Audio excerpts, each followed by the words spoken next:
Leaders.com. Think you know Dex Imaging? Think again.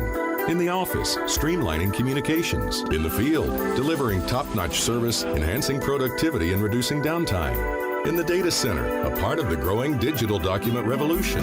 In the world of business, supporting entrepreneurs and helping companies grow. In the forefront of technology, developing cutting-edge document management solutions.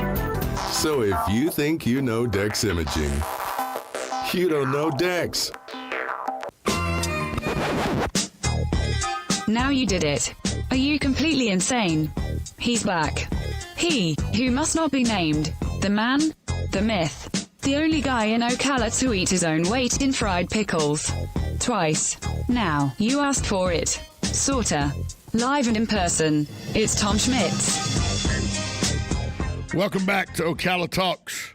On the phone with us now to talk about real estate, because in the COVID-19 pandemic, it's impacted all of our lives, even in how we buy and sell real estate. Kerry Melcher of Open Doors here to speak with us this morning. Kerry, good morning.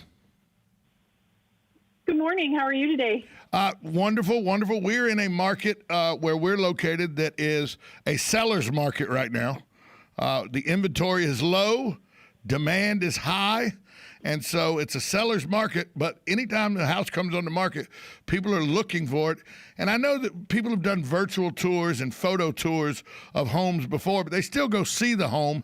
Has that changed with COVID-19? Has the virtual tour become much more important in the home buying process? I think the virtual tour absolutely has become more important. And I think that consumers sort of want it whatever way that they want right now. So what we're finding is that consumers may do virtual tours to start, but then they may schedule their own sort of in-person tour where it's ideally contactless. So they're actually not interacting with other people, but actually getting in. And we have tools where consumers actually schedule with us to go into the home or virtually tour the home on their timeline. Is the days of open houses, because of COVID-19, are the days of open houses pretty much a bygone thing now?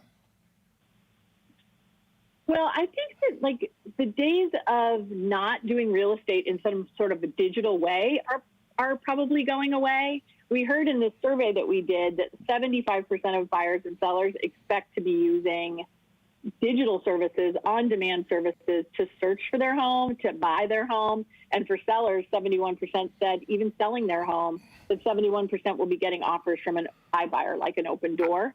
So everything seems to be changing. Yeah, I mean, now when you go to even for rental homes and stuff, I know I have friends of mine that just moved from this area and they went to get a rental home so they could close on their other home. Even that was done digitally.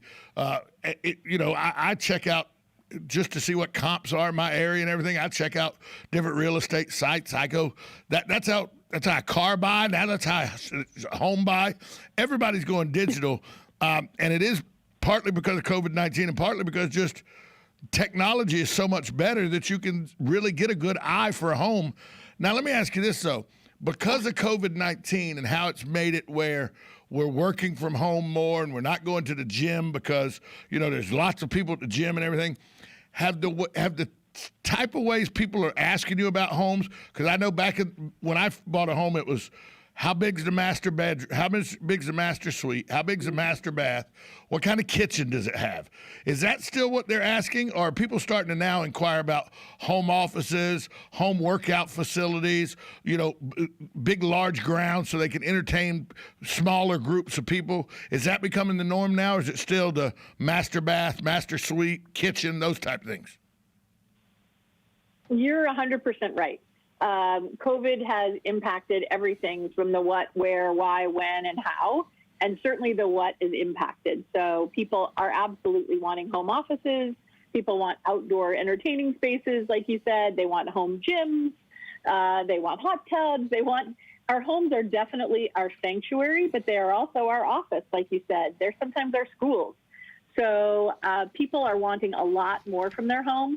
And their search results and the results in our survey definitely bear that out.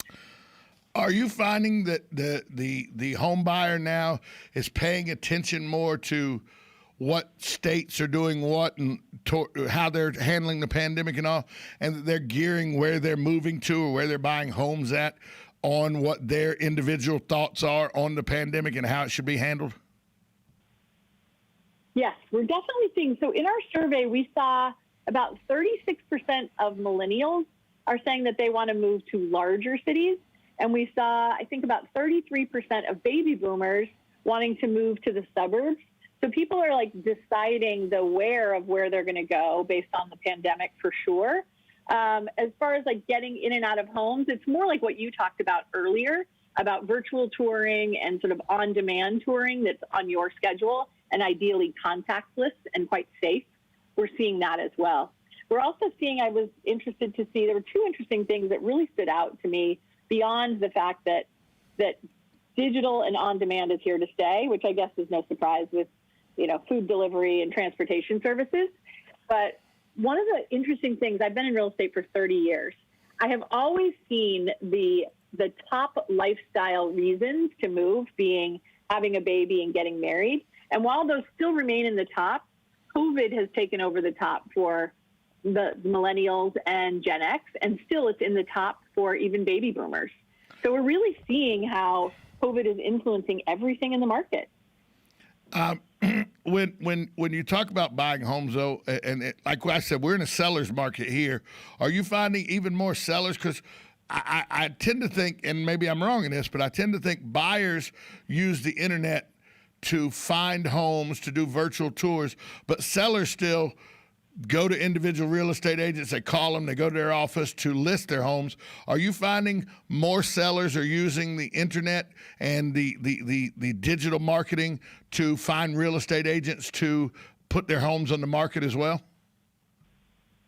100%. I mean, that's what Open Door does a lot of, is eliminate sort of the pains for sellers of having to deal with prepping their home, showing their home, going through the pains of the transaction, the actual financing for the buyers, the appraisal, will this fall through?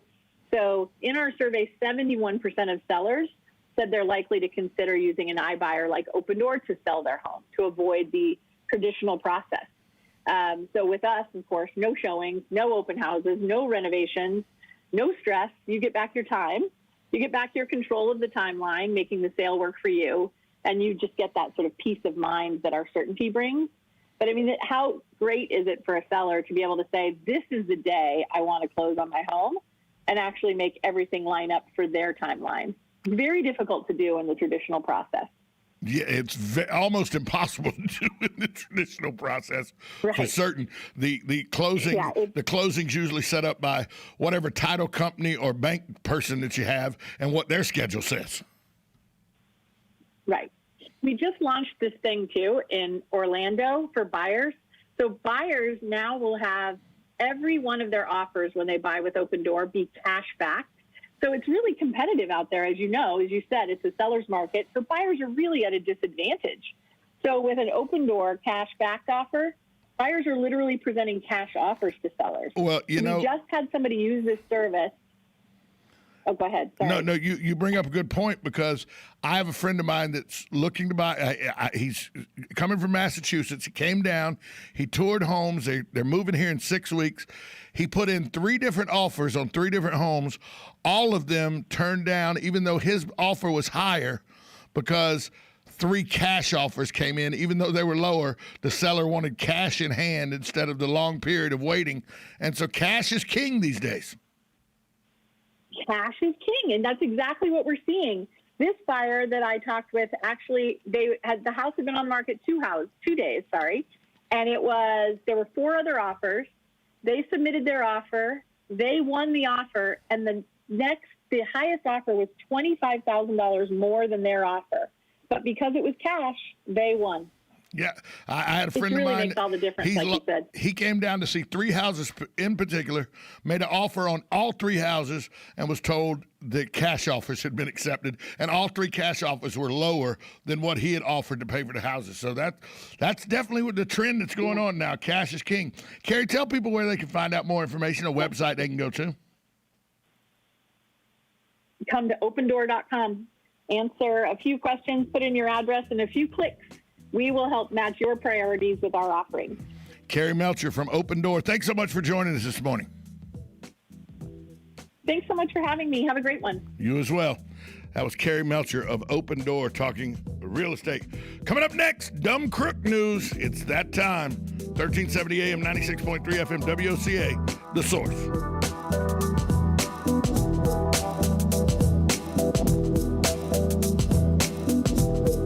Broadcasting from the Paddock Mall Studios, this is WOCA, Ocala, Gainesville, The Villages, 1370 AM.